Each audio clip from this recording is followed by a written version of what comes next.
আরে ইয়ার, ট্রেনিং করতে করতে আমার পেটে ডাইনোসর দৌড়াইতেছে। আরে আমারও অনেক খিদা লাগছে। তাহলে আর দেরি কিসের, চল আজকে কাকাশি সেন্সে আমাদের ট্রিট দিবে। আরে আমি কখন বললাম যে আমি ট্রিট দেব? কাকাশি, তোকে একটা কথা মনে করিয়ে দিই, ওরা কিন্তু বাচ্চা না, ওরা এক একটা রাক্ষস, তাই সাবধানে থাকিস। কাকাশি সেন্সে তাড়াতাড়ি এসে বিলটা দেন, না হলে খাবার শেষ হয়ে যাবে। মানে আসলে আমার দাদির ছেলের মায়ের ছেলেটি খুবই অসুস্থ, তাই আমাকে যেতে হবে।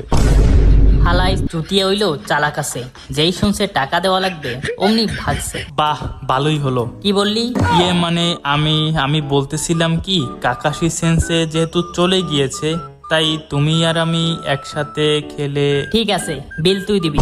আরে আমি তো 50-50 কথা বলছিলাম। আহ, কত সুন্দর গন্ধ। 50-50 কথা শুনে সাকুরাও কাকাশির মতো ভাগছে। ভালোই হয়েছে, এখন আমি একা মজা করে খাবো। চলো যাওয়া যাক। এখানে ভিখারিদের জন্য কোনো জায়গা নেই। আপনি মনে হয় আমাকে চিনতে পারেননি। আরে চিনবো না কেন, তুই তো সেই বোকাদোচা নারুটো। আগের বার আমার 10 বল নুডলস খেয়া বিল দেস নাই। আগে সেই টাকা বের কর, তারপরে তোর সাথে কথা হবে। আরে ইয়ার, ফেসে গেলাম মনে হয়।